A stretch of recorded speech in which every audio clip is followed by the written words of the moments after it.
అక్కడున్న పనులన్నీ ఎవరు చూసుకుంటారు? నౌషద్ మావయ్య ఉన్నారు. అలాగా?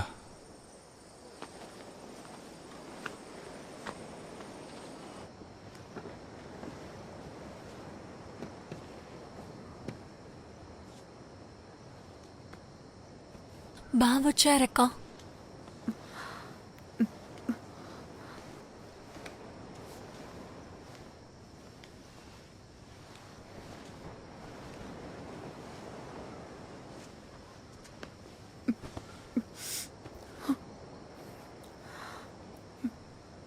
పాప ఎక్కడా?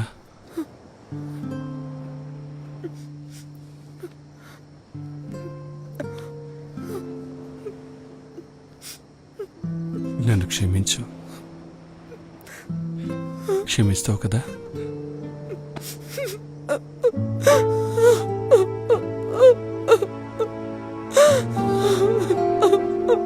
సర్లే, ఊరుకో.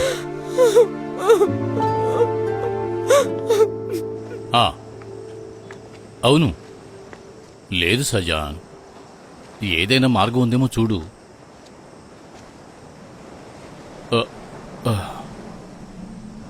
లేదయ్యా, కొంచెం ట్రై చేయి. నేను చూస్తాను. సరే బచ్చు, ఒక చిన్న సమస్య. రా. స్ట్రైట్ గా మన ఊరికి తీసుకొచ్చేస్తారు కదా, దాని గురించి నాకేమీ తెలియదమ్మా. రే, నంబిసాకు ఒక టీ ఇచ్చిరా, ఆయిషాకు కూడా ఇవ్వవు.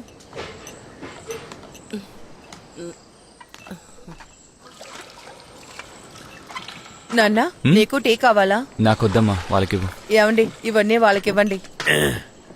ఇలా చూడమ్మా, లోపలికి వెళ్ళి అందరినీ చూసుకో. చూసుకుంటాను. వాళ్ళు ఈ సమయం చూసి ఊర్లోకి రావడం చాలా కష్టమే. నా అల్లుడిని తీసుకోండి, వందే భారత్ లో టికెట్ దొరికినా సరే రాననేశాడు. అలాంటప్పుడు శవాన్ని తీసుకురావడం కష్టమే కదండి. వద్దు ఒరే ఉన్ని, ఈ లాక్డౌన్ ప్రారంభంలో డెడ్ బాడీని ఏ ప్రాబ్లం లేకుండా కార్గోలో తీసుకొచ్చాం. కానీ ఇప్పుడు ఎందుకని ఇలా చేస్తున్నారో అర్థం కావడం లేదు. అది సరే, మళ్ళీ ఒకసారి వాళ్ళని అడిగి చూడండి. అరే ఏంటయ్యా రషీద్ ఇలా మాట్లాడుతున్నావు? నౌషద్ ఇంకా మన కేఎంసీసీ షానవాస్ వాళ్ళంతా చేస్తూనే ఉన్నారు, కానీ ఎవరూ ఒప్పుకోవడం లేదే. పర్మిషన్ కోసం నిన్నటి నుంచి వెయిట్ చేస్తున్నారు. కానీ ఈ నిర్ణయం ఎప్పుడు మార్చుకుంటారో ఆ దేవుడికే తెలియాలి. అది కాదు ఇస్మాయిల్, మనం ఇంటికి తీసుకురాకపోయినా శ్మశానానికి తీసుకువెళ్ళొచ్చు కదా. అందుకు బాడీ ముందు అక్కడి నుంచి మనం తీయాలి కదా. 2 రోజుల్లో దగ్గర 25 మంది చనిపోయారు. ఎయిర్పోర్ట్ ఫుల్గా బాడీ లేనట.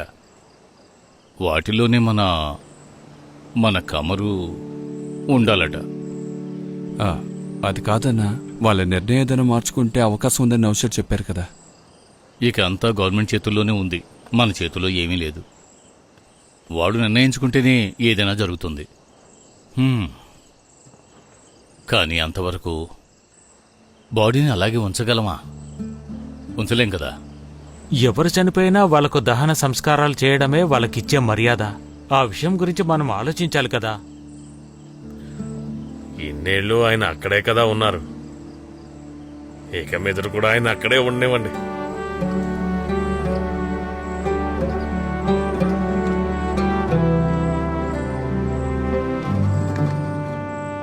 బచ్చు రారా.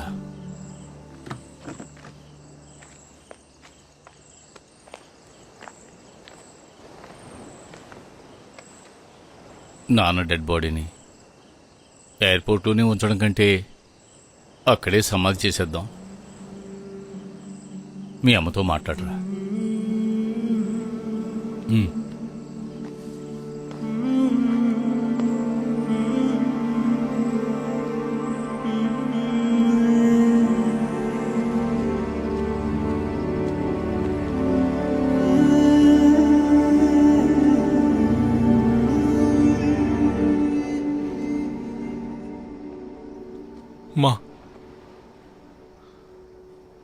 మా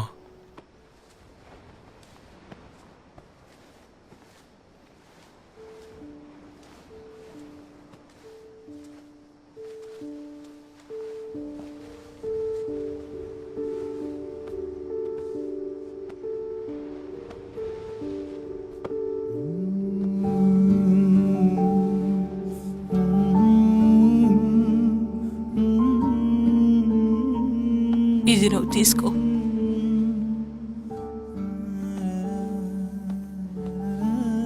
రేపు ఆయన రావాలనుకున్న ఫ్లైట్లోనేగా వస్తున్నారు. అమ్మా ఈ కరోనా వల్ల మీ నాన్నకి కరోనా లేదుగా. మీ నాన్న ఇక్కడికి రావాలనేగా అనుకున్నారు. అది కాదమ్మా, అంటే నాకు తెలుసు ఆయన్నొచ్చి అందరూ డైరెక్ట్గా కలవలేరని. పర్వాలేదులేరా, నేనైనా చూస్తాను కదా. అది కాదమ్మా, నాన్నని ఫ్లైట్లో కూడా తీసుకురాకూడదంటున్నారు. పర్మిషన్ ఎప్పుడు దొరుకుతుందో కూడా తెలియట్లేదు. రే, ప్రాణం లేని శవాన్ని ఎన్ని రోజులు ఉంచుకుంటారు? చివరికి ఒప్పుకొని తీరాలి కదా. అది కాదమ్మా, ఇప్పుడు ఈ పరిస్థితుల్లో నాన్న కార్యక్రమాల్ని అక్కడే చేసేద్దామంటున్నారు.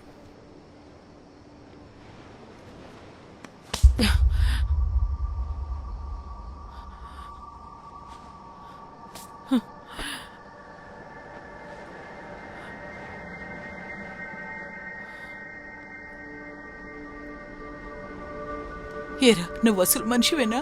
ఇలా మాట్లాడడానికి నీకు నోరెలా వస్తుంది?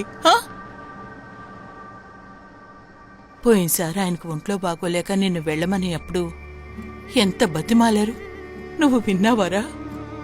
ఆయన చెప్పిన మాట అప్పుడే వినుంటే ఆయన ఈరోజు ప్రాణాలతో ఉండుండేవారు కదా. బచ్చు, నేను ఆయన్ని చూస్తాను. మీ నాన్నగారి శవాన్నైనా నాకు చూపించు. అమ్మా,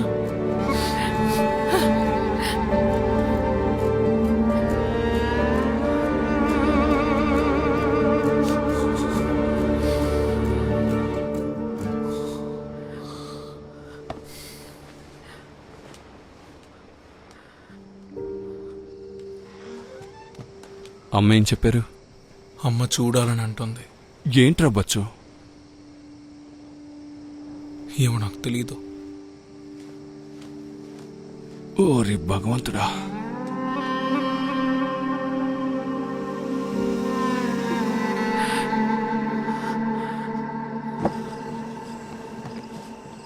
ఆయన తీసుకురావడం కష్టమే కదా అజీ.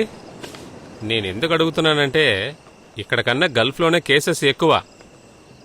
అది మాత్రం కాదురా, శవం వచ్చిందంటే దాని నుండి స్ప్రెడ్ అవ్వడానికి అవకాశం ఉంది కదా. చేయి జాపండి, ఆ? జాపండి. ఆ, బాగా ఏ రాసుకోండి. అజీ, బొచ్చు ఎక్కడ? వాడు ఫోన్ మాట్లాడుతూ అటు వెళ్ళాడు. మ్మ్. ఏదైనా చేయగలమేమో ఒకసారి చూస్తారా? నేను మీకు మళ్ళీ ఫోన్ చేస్తాను. బొచ్చు,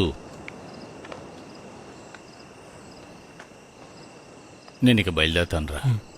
కొంచెం పని ఉంది. ఏంట్రా? నేను ఇప్పుడే నౌషద్ మావయ్యతో మాట్లాడాను. ఒకరోజు వెయిట్ చేద్దాం అంటున్నారు. నౌషద్ ఏమంటున్నాడు? బాడీని అక్కడే ఉంచడానికి 2 రోజులు హాస్పిటల్ వాళ్ళు వెయిట్ చేస్తారట. కానీ ఎక్కువ రోజులు వెయిట్ చేయొద్దురా. మీ అమ్మ వేరే కోరుకుంటోంది. రేపటి వరకు వెయిట్ చేసి చూద్దాం. అమ్మ కోరుకున్నట్టు జరిగితే బానే ఉంటుంది. చూద్దాం. సరేరా, ఏదైనా విషయం ఉంటే ఫోన్ చేయి. ఒక నిమిషం. చెప్పరా.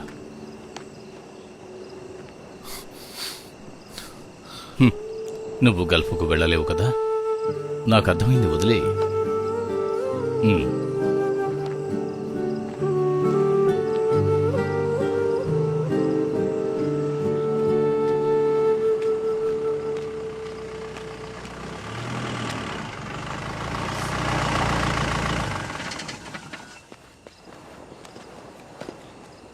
ఏమండి, మీరు ఈ ఇంట్లో ఉన్నవాళ్ళే కదా?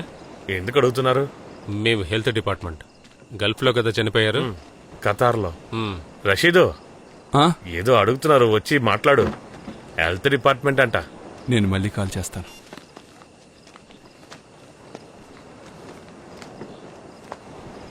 చెప్పండి సార్. ఇక్కడ 20 కన్నా ఎక్కువ మంది ఉండకూడదు. Collector strict order. ప్రస్తుతం 20 మంది కూడా లేరు, కానీ రేపటికి చెప్పలేము. ఏదైనా కాస్త సీరియస్ గా ఉండండి. అటు చూడండి, అక్కడ ఎవరు మాస్క్ వేసుకున్నట్టు లేదు. గుంపుగా ఉంటే ఇది ఎక్కువగా స్ప్రెడ్ అవుతుందండి. జాగ్రత్తగా ఉండండి. ఇప్పుడున్న పరిస్థితిలో ఇంట్లో వెళ్ళి చెప్తే వింటారో లేదో తెలియదు సార్. ఓ పని చేయండి, మీ మనుషుల చేతికి 2 కర్రలు ఇచ్చి ఇక్కడ నిలబెట్టండి. మీ మంచి కోసమే చెప్తున్నాం, ఇదేమీ తమాషా కాదు. నేను జోక్ చేయట్లేదండి, మేము చూసుకుంటాం. అయితే రేపొద్దున హెల్త్ ఆఫీసర్ కి ఇన్ఫార్మ్ చేసేయండి. ఒక వైట్ పేపర్ లో రాసి అక్కడికొచ్చి ఇస్తా చాలు. సరేనండి. సరేనా? సరే.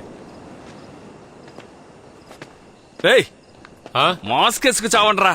ప్రతి వాడు అడ్వైసులు ఇస్తున్నాడు. రే మాస్క్ ఉందా? ఒకటేరా ఉంది. అయ్యయ్యో వచ్చేటప్పుడు తీసుకురావడం మర్చిపోయానే. రే బచ్చు, ఇక్కడ ఎంబసీలో పేపర్ డాక్యుమెంట్స్ అన్ని కరెక్ట్ గానే ఉన్నాయి, ప్రాబ్లం లేదు. కాకపోతే అక్కడి నుంచి నువ్వు ఒక మెయిల్ పంపాలరా, కన్సెంట్ లెటర్. అంతేకాదు బాడీని మనం తీసుకొచ్చే చోటు నుండి ఎక్కువ ప్రెషర్ చేస్తున్నారు, అందుకే అడుగుతున్నాను. అన్ని స్టేట్లు ఇలాగే జరుగుతోందిరా. కొంచెం ప్రెషర్ వచ్చిందంటే వాళ్ళే ఒప్పుకుంటారని అందరూ చెప్తున్నారా. నువ్వు అక్కడ జరగాల్సిన పని చూడు. రేయ్ ఇదే నమ్ముకోకరా బచ్చు. గవర్నమెంట్ గురించి నీకు తెలుసు కదా, ఎప్పుడేం జరుగుతుందో మనం చెప్పలేం.